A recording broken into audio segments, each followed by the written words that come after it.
Hey everyone, and welcome to the Hoopslings podcast. I'm your host, Daniel Carlin. Here today with good longtime friend, former coach, Coach Dan Russell. We go all the way back to the Casper College in 2011, but has now moved up in the world. And I knew him as my head assistant, took the head coaching job at Casper, has been a coach at Montana State, multiple Big Sky titles, and now as the associate head over at Weber State. So, Coach Russ, we appreciate your time jumping on the podcast. How you doing? Absolutely, man. I'm great. I'm thrilled to be on this podcast with you, man. You know, when you asked me to jump on it, I was excited to talk hoops with you and just see you Yeah. and spend some time visiting with you. Yeah, man. So, I think one of the things that that I know about you to be true, and that all the teammates that I've had, or even guys that I didn't play with, but I see how you interact with them or how they comment on social media, you've always been a real kind of a player's coach. I mean, I have fond memories from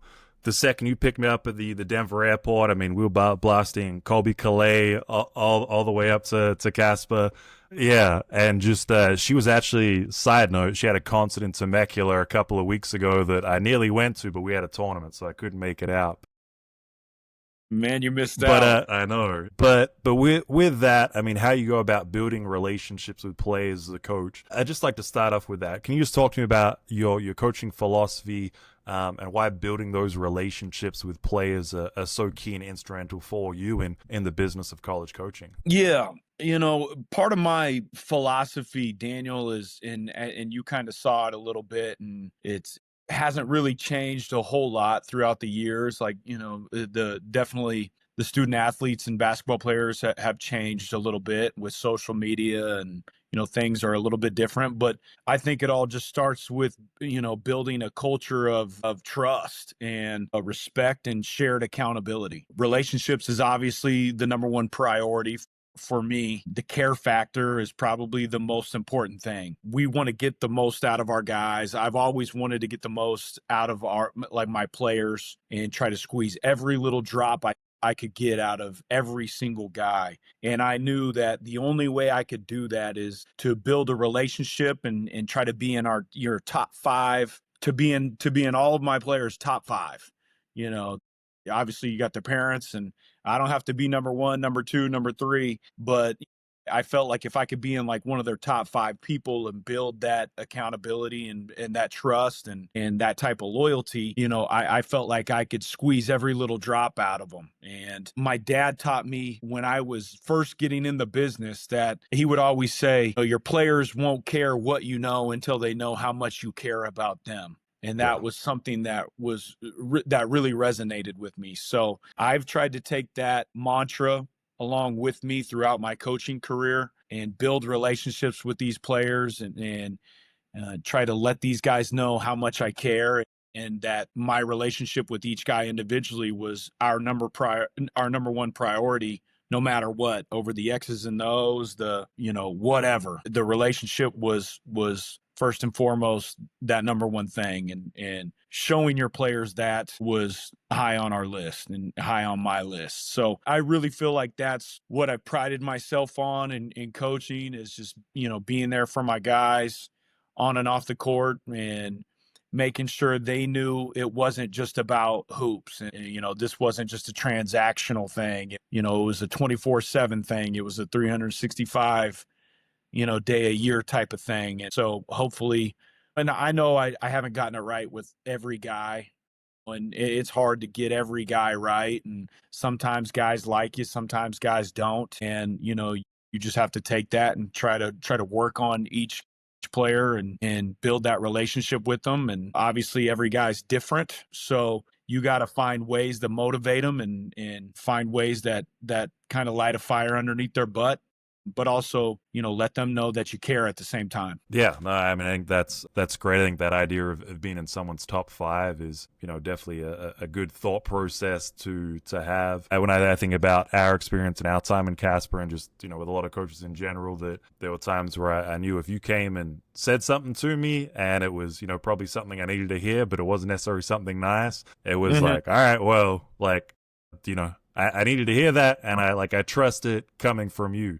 Whether it's, I've definitely had some other coaches in the past that, I mean, maybe what they were saying was right, but we didn't get along. I didn't really feel like they cared about me as an individual, and Mhm. it was probably in one ear out the other. It's I mean great to hear that, and I know from experience being inside one of your programs that's something you've definitely lived out. Obviously, I thinking appreciate it, about it, Daniel. yeah, of course. Thinking about our time at Casper, obviously a junior college and a great place. I think that when I was coming up, there was how do I put this? People were maybe opposed to junior college a little bit. They felt like it was falling short, that it wasn't a 4 year. Obviously, everyone wants to go Division One, but there seemed to be a bit more pushback to just junior college. Now, obviously, I mean, everyone I know that's gone through the junior college pathway understands how good the Hoopers are at that level, and obviously kind of proud of that being a part of their journey.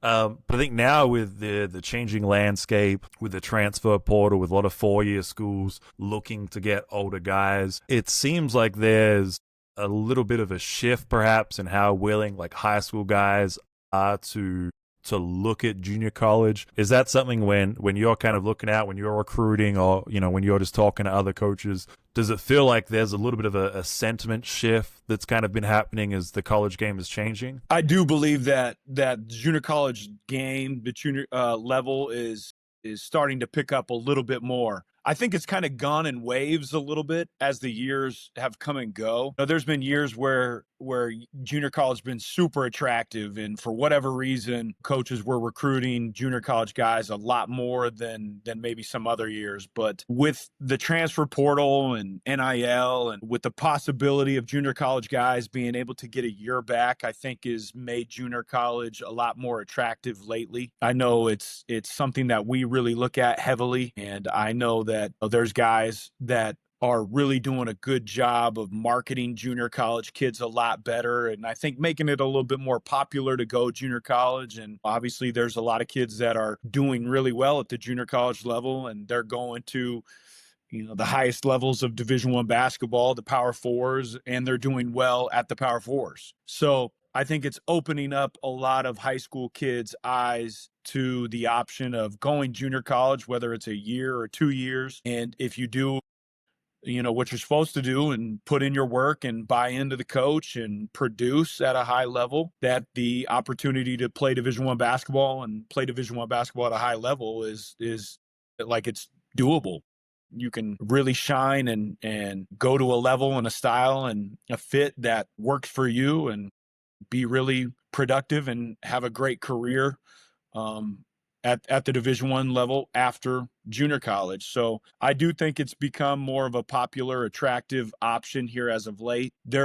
I can tell you from recruiting junior college kids this summer, there's a really good bunch of junior college kids coming through right now that are getting recruited at a high level and by all sorts of Division I schools. And the guy JUCO advocate Brandon Goebel has done Yeah. a fantastic job with Kyle Drennan, and those guys have done an awesome job putting junior college kids out in front of Division I coaches and marketing them as being really good players, and getting their highlights and game film out to coaches to make them more recruitable. So it is a more popular landscape right now that I do think a lot of Division I coaches are open to recruiting a lot more and prioritize. Yeah. So with this, and every time I try to ask some of these questions, I feel like coaches are a little reluctant because they're like, oh man, I'm going to say one thing and then the NCAA is going to like change the rules like next week. So, like this last year, obviously that idea of some junior college eligibility coming back, it started with a football lawsuit based around NIL. He got a year back.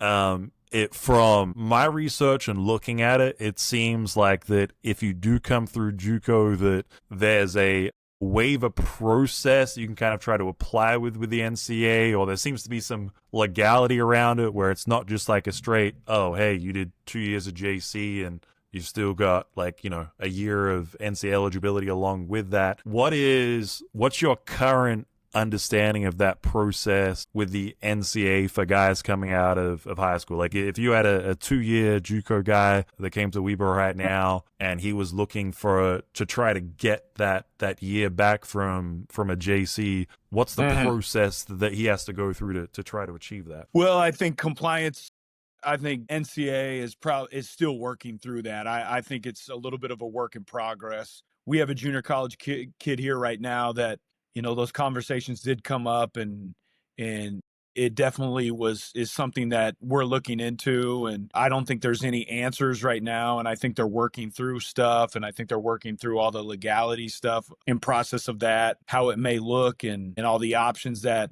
may come from it. And so we basically just told our guy, like, hey, look, if it becomes an option to where we can utilize the extra year, like, we're definitely going to take advantage of it. And we're on our compliance about finding out what's going on and the new legislature that's coming along with it and where it's at, and getting frequent updates from our compliance that he's getting from the NCAA. So I really, to be honest with you, Daniel, I don't think there's a whole lot of answers right now. I think they're trying to figure out what's going on and figure out what it might look like. And I know it's definitely a possibility, and I think it's something that they're really considering that might go through here soon. Yeah. No, well, that'll be awesome, and I'm sure there'll be a lot of JUCO coaches that'll be happy, because that's a nice recruiting tool to have under your belt. Absolutely. Yeah. With that, when we think about junior college, and obviously you spending time there, both assistant and then as a head coach, now stepping to 4-year schools, it seems how a lot of schools are going about their team building is changing. As before it was, all right, we kind of get these high school guys in, we've got them for 4 years, we develop out. There are a lot of coaches now that, whether they're just utilizing the portal, whether there's an attempt just to get older, get more experience, even if it's you are bringing young guys in, like they could be a freshman and jump in the portal the next year, they could be a junior, like everything's such in flux. Do you feel like your experience as a junior college coach helps you now in kind of the modern D1 level as far as kind of team building and bringing a group together in a single year? And I guess maybe could you talk about that a little bit as far as, hey, here's the group of guys we have this year, and then how do we develop the kind of the style, the brand, the culture that we want to play? Absolutely. It's almost an advantage, I think, that I've gained a little bit, just because, to what you said, Daniel, it's almost everything was like a year-to-year basis at the junior college level, and you had to recruit that way. And you were always constantly in the back of your mind thinking roster management and where pieces go, depending on if this guy leaves, if this guy stays, what we need. Do we need to get a transfer? Do we need to get a high school kid? How do we plug these pieces and put it all together? But as you know, it's almost like a 1 to 2 year basis right now at our level, which is like the junior college models.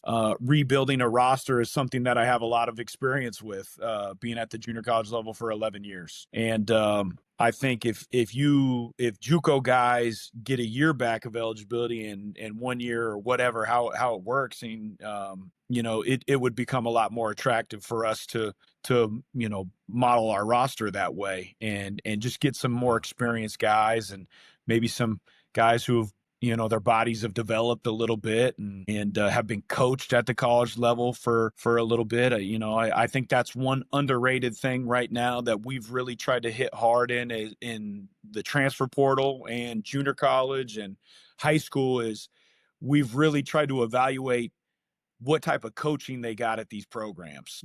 We feel like, if they were really getting coached at their place that they were just at, whether high school, JUCO, D2, D1, we wanted to make sure we really evaluated that as hard as anything else. So, the hungrier the guy was at the junior college level, D2 was obviously, something we looked at, but we also looked at, what type of coaching he got, if he was held accountable, if they guarded, defended and rebounded, and how well they guarded, defended and rebounded, and how good the coach was. Like, those were all factors that we looked at. And there's a lot of really good coaching out there, and so we recruited a lot of guys from programs that were really well coached. And I think that's something that will really benefit us this season. But yeah, the junior college level has really helped me, Daniel, just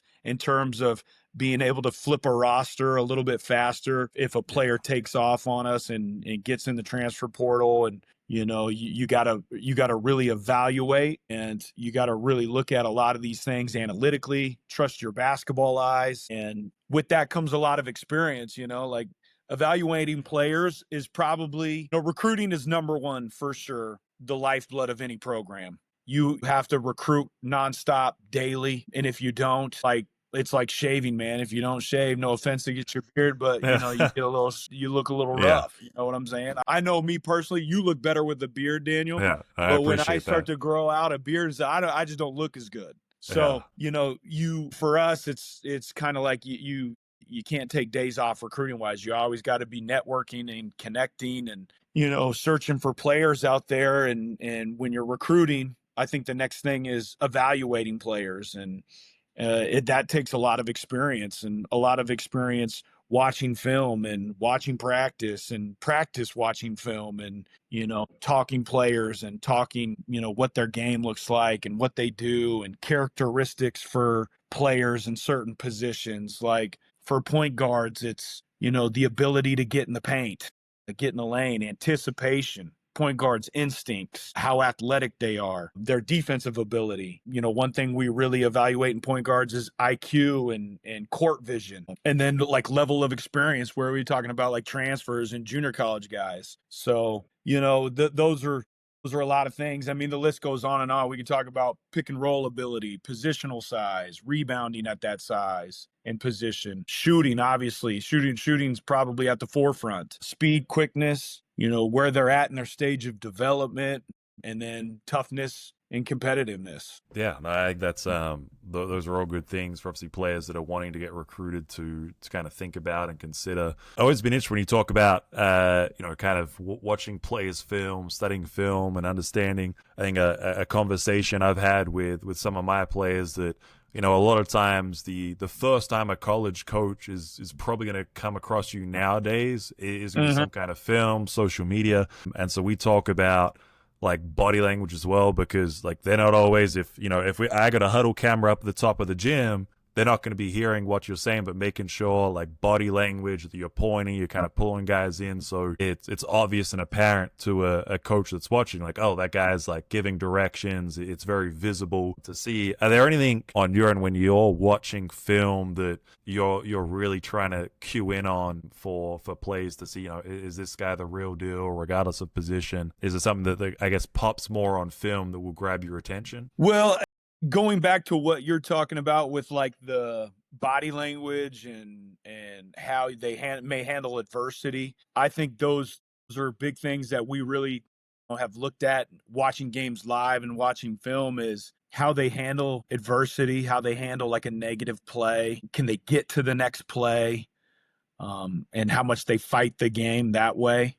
We talk to our guys a lot about fighting the game, whether it's IQ and making the right play, but also fighting the game with getting to the next play. And, a lot of this is like, you got to be like a goldfish a little bit, man. Yeah. My wife's always talking about, and my kids are always watching Finding Nemo, and the goldfish got short-term memory, or whatever it is. Yeah. But it's like, you got to have a little bit of short-term memory to be a good player, and you got to get over negative plays. You got to get over bad plays fast. And so we really look at how they handle adversity, how they handle negative plays. And then the other thing is how they celebrate other teammates. Do they celebrate other teammates? When they're on the bench, what do they look like? Is their body language right? Or is their posture right? Are they engaged in the game still? All those type of things we really try to take a hard look at to make sure, not only, because a lot of times, like if we show up at a kid's game, chances are we already know that the kid's talented and, close to being good enough to play for our program. So then it becomes like, okay, does he check off all the boxes in terms of, the background checks, the body language, is he a good kid? Is he good academically? What's he like academically? What does the trainer think about him? What does the strength and conditioning coach think about him?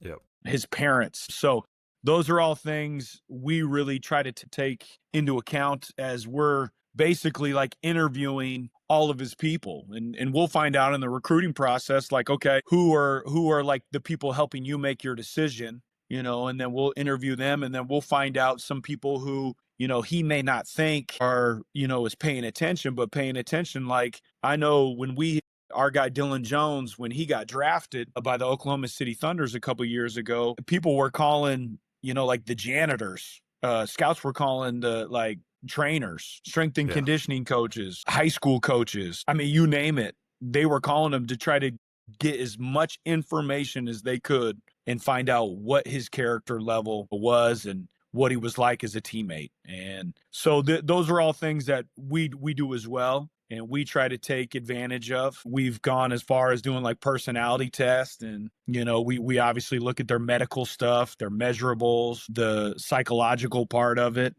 And then also when we're recruiting guys, and this is getting more popular year in and year out, is just the analytical piece. We really dig into the numbers and the analytics, and really we try to look at just the analytics that are important to us in terms of position and what we need as a team, moving forward in that position, if that makes sense. Yeah, no, I think that makes a lot of sense. One thing I'm curious about, because I mean, and when I have conversations with players now at the high school level or families, and I talk about NIL and whether how much like players are now making, how much coaches make, or just generally their livelihoods. I mean, college basketball, and obviously, it varies at places like Kentucky or Duke. There's reports of like $10 million rosters, and it's crazy money. But, if I said, hey, you're stepping in this industry where like someone might make $100,000, like it's cutthroat. It's not just anyone can walk up and do that. Like people are really going to be as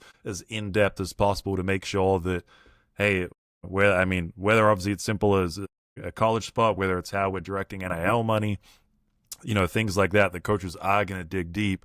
I think one thing I'm interested in is obviously kind of parents are probably going to be a big part of that recruiting process. Do you have kind of any, I guess, like green flags and red flags as to if you're talking to a player's parent, whether it's on the phone, where they come out for a recruiting visit? Are there things where if the parent's doing this, saying this, you're like, I don't know how well that bodes for the kid? Or on the flip side, if there are things that the parents are kind of inquiring about, or how they're kind of presenting themselves to their family, or the things that make you, more kind of sure that you want that kid? Well, I would say, Daniel, one of the things that has always kind of been a red flag is like, you gotta really kind of look hard into the parent blinders, I guess. I would say. And, I'm a father now, so I used to not understand it, and it used to drive me nuts. But now, as I'm a father, I'm kind of experiencing some of these parent blinders. Like, I think my son is the most special snowflake in the world, man. And I love this. And I think he's the best, but you have to have a realistic sense about your child, and what their abilities are. And, one thing that I think I when I'm asking questions is trying to find out how realistic they are about their kid. And if it kind of matches up with, our evaluations, then I'm like, okay, this guy's pretty right on about his kid, and he's pretty realistic about his son or daughter. Yeah. And if it doesn't match up and they think he's something that he may not, or we may not think, which we're not always right either, but, those have kind of always been, red flags for me, and then I think moving forward now with the NIL stuff is like, if one of the first questions that you get from parents is about the money, you kind of find out what their priorities are first and foremost. And now some people do have a lot of money, and this NIL stuff is kind of gotten out of control, which the government's kind of stepped in and put a cap on some stuff, and which is great. I think it's awesome. It's kind of leveled out the playing field a little bit. I think you got to kind of find out if it's in their first priorities, the top three. If the money's in the top three, then it may not be a good fit. Excuse me. I understand the money for certain families is financially might be an important thing. And, I do think it's worth a conversation, but, for me, it's like, if their first 2 or 3 questions are something about NIL, then I'm like, is this guy really, What's his care factor? Is he really into taking the game seriously? Is he really into, sacrificing his short-term bag for a long-term bag, Right. if that Yeah. makes sense to you? So, and then I think it's on, some of the green flags that I think is, parents asking the right type of questions. And the right type of questions is like, are you going to look after my son off the floor, not just on the floor? Like that, to me, that's a green flag. Is my son going to be taken care of? Is he going to where is he getting his meals from? What are individual workouts like outside of practice? Like everybody knows, like you're practicing, but once you're in season and out of season, like what does that look like? Is my kid getting the proper coaching outside of practice? Is he going to have gym access? All that stuff. And what does the gym access look like? Yeah. So, and then, I know it's turning to the point where it's almost getting it irrelevant, which is really sad. But what does the scholarship cover? Yeah. Tuition, books, fees, housing, all that type of stuff, the stipend check. All that stuff is important for sure, but as this NIL stuff has come to the forefront a little bit, I feel like the value of the scholarship has decreased a ton, which is really sad for me because the educational piece is really important to me because I think, I got my degree in elementary education. I think in my heart, I'm an educator. I love to teach. I love to teach the game of basketball. Like I would like to consider myself a teacher of the game and not really a coach, a teacher. So the decreased value of a scholarship has really been kind of sad to me, as this NIL stuff has come to the forefront, like I said. But I do understand it's important now, and you got to adapt to it. And it's the money's out there, and people are willing to front this money, and so you got to compete and you got to adapt and you got to survive with it. So that leads me to another thing as an assistant coach. There's a lot of head coaches out here raising money for NIL.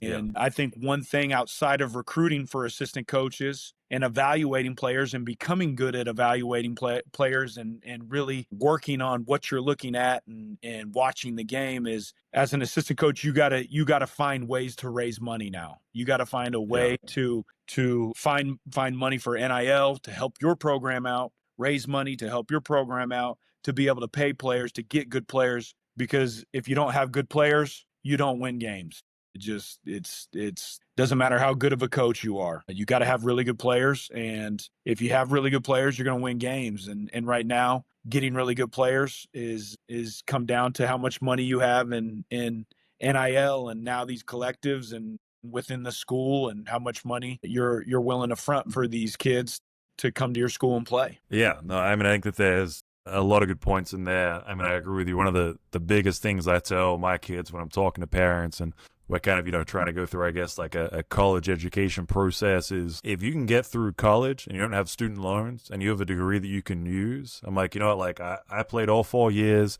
I played a couple of years of professional basketball, and here I am as a teacher and a coach. Like it's, and even if, I mean, for some of those guys, and obviously, if you make the top guys who are probably going to the league anyway, but if you're making high six figures, millions, well, all right, like if you manage that well, you might be all right for life. But I think there's a lot of guys that are coming in that it's like, hey, that's a good paycheck for this year. And if, you can set yourself up well, but you can also blow it. And if you don't have a degree, if there's no life plan afterwards, like at some point, you're probably going to be in your 30s or, if you're LeBron, like 45 and still playing. Yeah. That dude's amazing.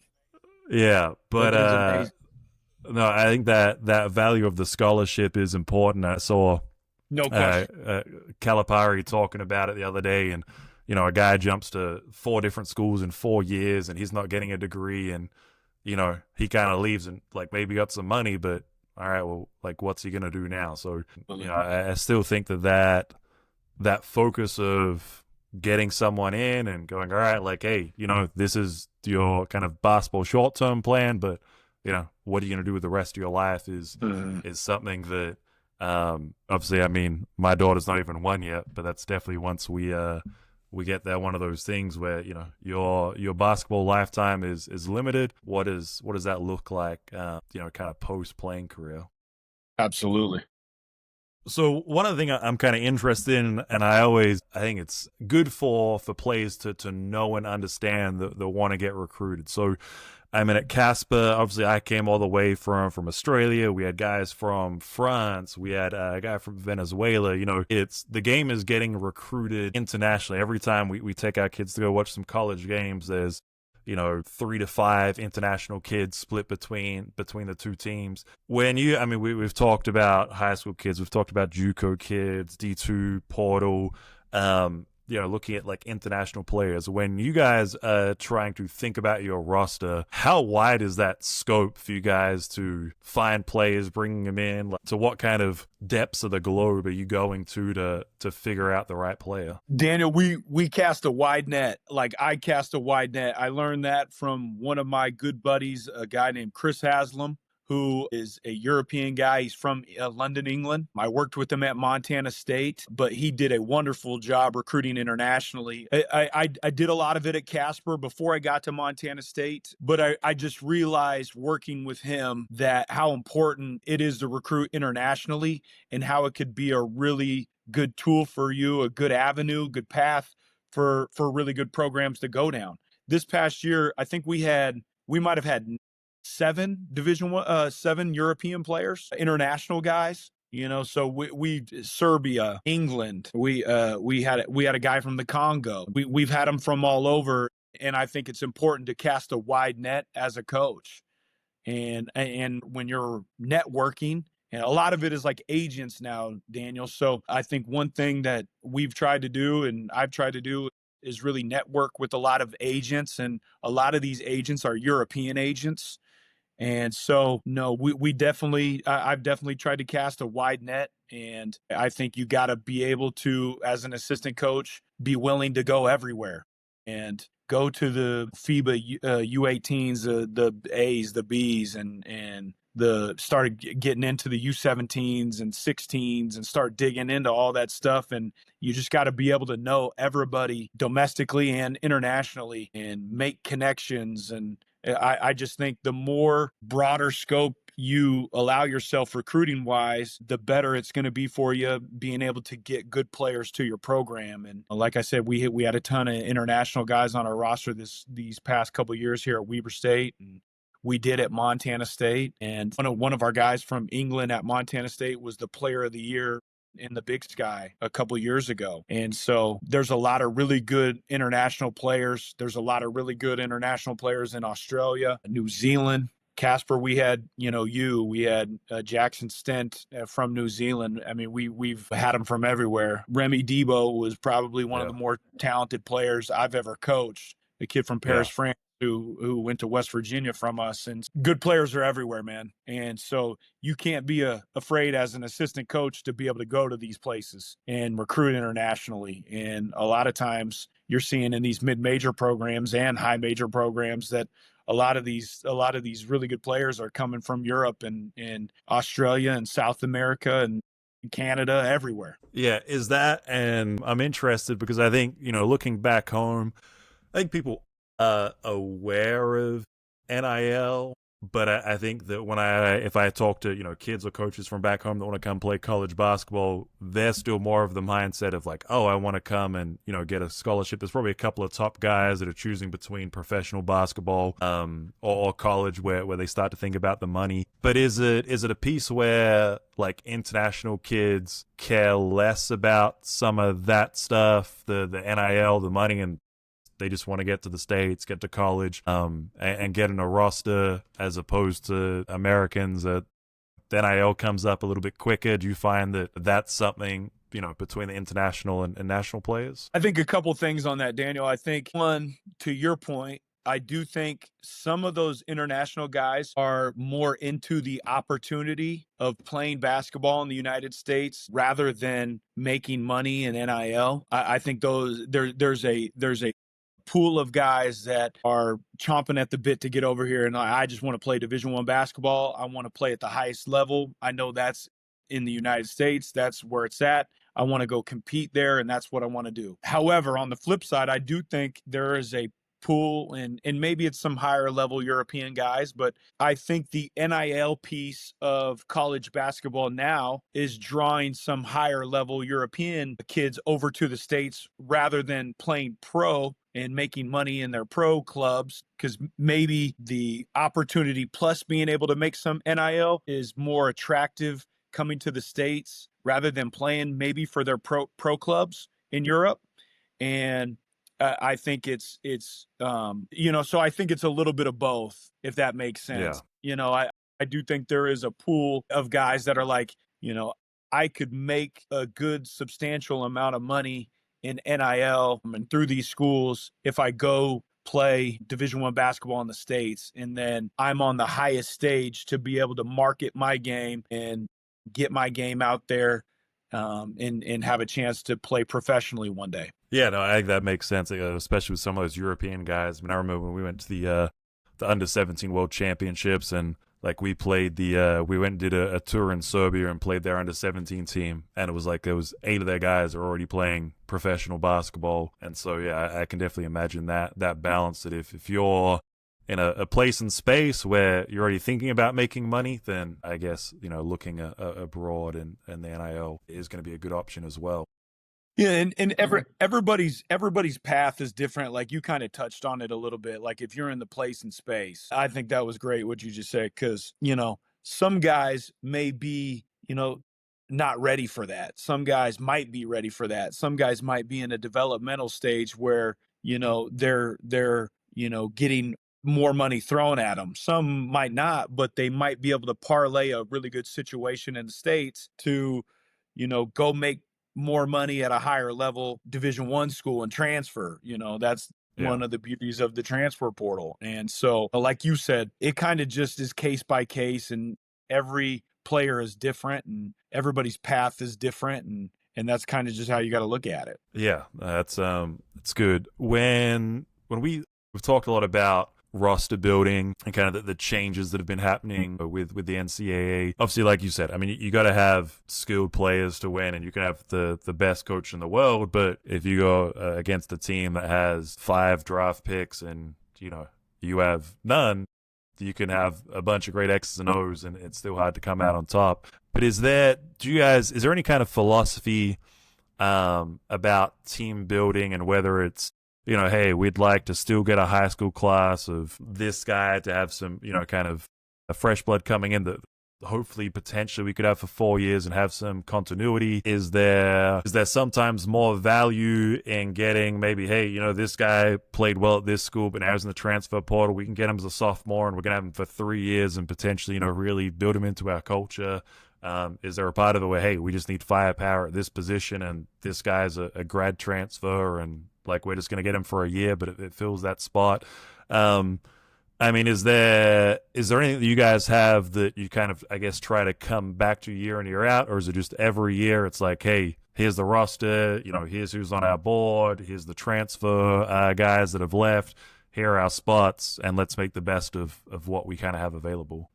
As much as we'd like to say we'd like continuity, Daniel, like obviously we'd love guys to be here for 3-4 years. Is that realistic right now? I don't know. Maybe some programs are having a lot of luck being able to keep guys. I think a lot of that has to do with how much money you have and if you have enough money to keep guys around long enough. I honestly believe it's kind of gotten to the point where it's really just a year-to-year basis, and you're just trying to get the best fit, whether that's high school, junior college, D2, D1 in the transfer portal, whatever. I think it's really it's a year-to-year basis, similar to the junior college G League model.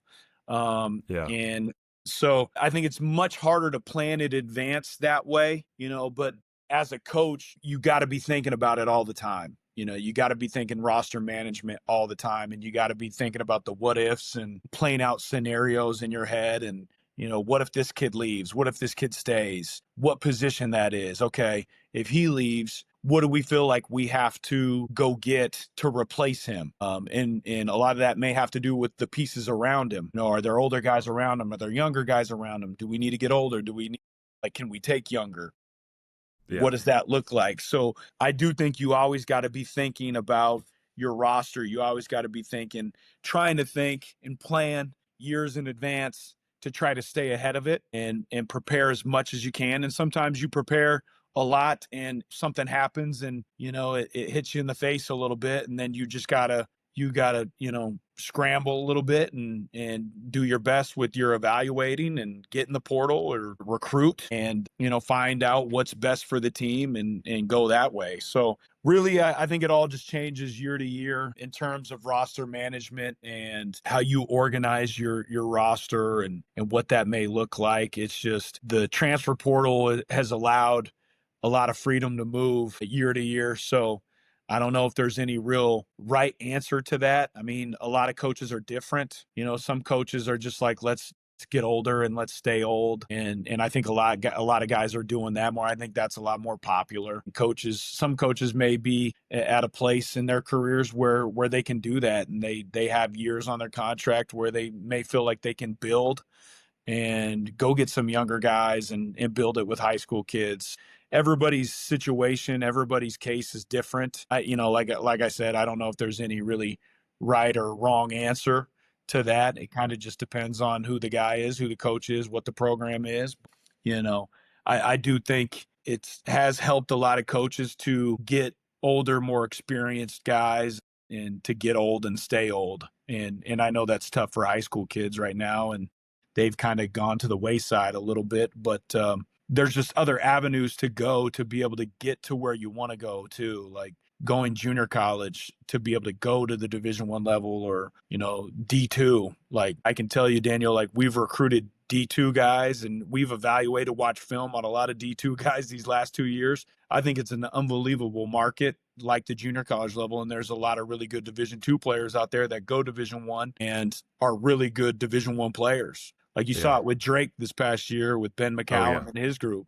Like they're a prime example. And now they won, and they won at a high level and made a run in the tournament. And he gets the Iowa job and takes some of those Division II guys with him at Iowa in the Big Ten and one of the best conferences in the country. And so there's good players everywhere, man. And it's our job as coaches at this level to go find them no matter where they're at. Yeah, it seems so. Like when I was getting recruited, Eddie, he was a coach from Boise State, and so it was a couple of guys he was recruiting in Australia. He flew down, he had breakfast with me and my family. He basically said, hey, you know what, like we've got a list of each position for each class, and this is, if we're recruiting this guy, like we're trying to call him as much as possible all the time. It's at number 2, we're staying a lot of contact, and it kind of, we go down the line as, this guy maybe just kind of gets some letters. He's like, but hey, we're here in Australia, so where do you think you are on that list? But it seemed that at least when I was coming through, and now, I feel like this is dating me and getting me older. Back in 2009, 2010, it was very like linear recruiting process. It's like, hey, here's these ages, here's what we need. Some JUCO guys would come in. Now it kind of feels like college coaches, it's a bit more of like the meme with the guy with the red strings everywhere, and he's got pictures up of all these players.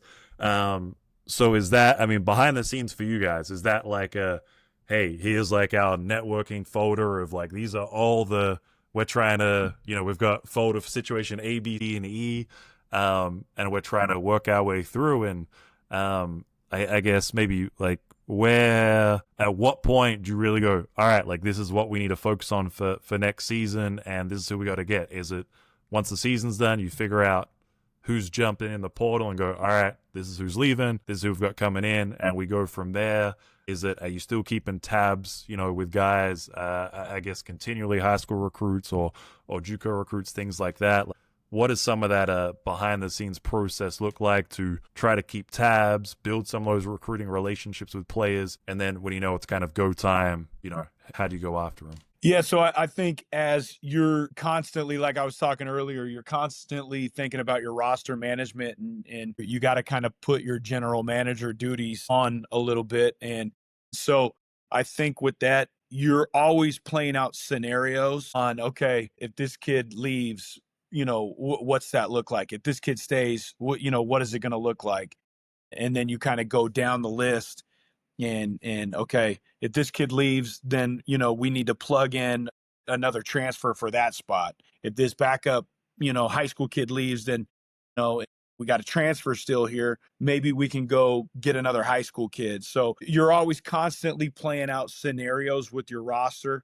And I think that's kind of like a daily, you're looking at your roster on a daily, and you're always thinking about those things. And as you're putting together your recruiting list, I think for me anyways, it's you got a list of high school kids for each spot.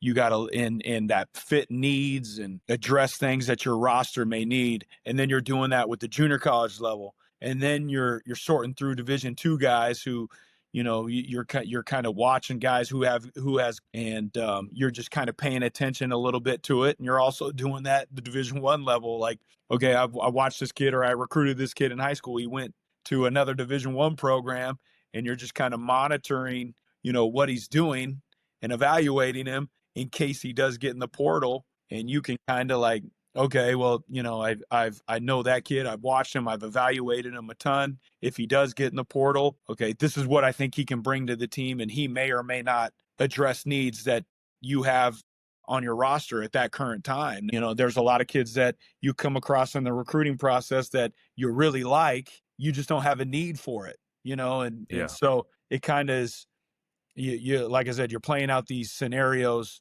that may or may not happen with your roster, and then you kind of just move accordingly to that. Yeah, I think that makes a lot of sense. So there's been a bunch of good stuff in here. I think anyone that's trying to figure out about college pathways, understand the landscape, how to get recruited, there's a lot of great stuff they can pull for it. As far as if you got a guy, maybe, I don't know, is your roster set for next year? Yeah, we're all set for next year. The following year, we're all set as well right now. Obviously, with the landscape that we're in right now, that could change. That could change at any moment, any day. You got to kind of be ready for whatever. And being ready for whatever, you got to always have a backup, and then you got to have a backup to the backup. And I just think that's the best way to stay prepared in the landscape that we're in right now. And more than ever is college basketball a production business. And it's just like pro sports. These kids are making a lot of money, and a lot of people are fronting a lot of money to help these programs be successful and pay these players. And now these student athletes and these players got to understand that if you don't produce at a high level and you're making money, that money could potentially be taken away from you year to year. And now the kids are signing contracts, and a lot of these contracts are 1, maybe 2-year contracts. But, if you have a bad year and you're making a lot of money and you don't produce and your numbers don't look right and you don't win, then, that all that could change quickly. So I think, one thing all players need to understand is, what are you doing every single day to make sure that you're getting better and you're bettering your game, and you're perfecting your craft, and everything that you're really good at, you got to perfect. And then in the off season, you have time to maybe address some parts of your game that might be your weakness. You got to make sure you're addressing it on a daily basis. Yeah, no, I think that's definitely good feedback. And it seems like when I talk about college basketball and try to explain it to people, it's like, hey, it's pro sports and everything's a 1-year deal, and it's free agency every summer. But as far as, obviously peers you're set, but for the recruits that may be coming down the line, if they ever get to this podcast, you can tell them they have to watch it all the way through. What are the things about Weber State that you love? Why should a recruit consider to come over there? What are kind of the highlights for you, being able to be coached there, but also live in the area as well? Well, first and foremost, I think our staff has done an incredible job of making it a family atmosphere. We've worked extremely hard to make sure this thing is not a transactional deal, and building relationships outside of the basketball court, off the court, and outside of the office. Like I said earlier in the pod, like, these guys don't care how much you know until they know how much you care about them. And I've made that a priority in building relationships. And I think we've done a pretty good job of that here. Second, I would say one thing that I love about Weber State is the basketball tradition and the winning tradition that they have here. And they've done a really fantastic job of winning Big Sky championships and winning at a high level and producing pros. They've had 3 draft picks in the 2000s. They've had a lot of guys playing European basketball at the highest levels. And I'm talking a lot of guys. There's probably a list of 20 guys out there right now that are making a lot of money playing in the ACB, top levels of Europe. Like I said, we've had 3 guys drafted. We got 2 guys in the NBA right now, and Damian Lillard, obviously, and Dylan Jones. So the player development piece and guys, being coached at a high level, being developed at a high level, and have an opportunity to not only win, but go play at a high level after Weber State. I think that this institution and university and this program has proved over the last couple decades that at the mid-major level, we've done that pretty well. And so I think that's something that should be attractive to all kids, transfers, high school kids. And then, it's a great place to live. Ogden's awesome.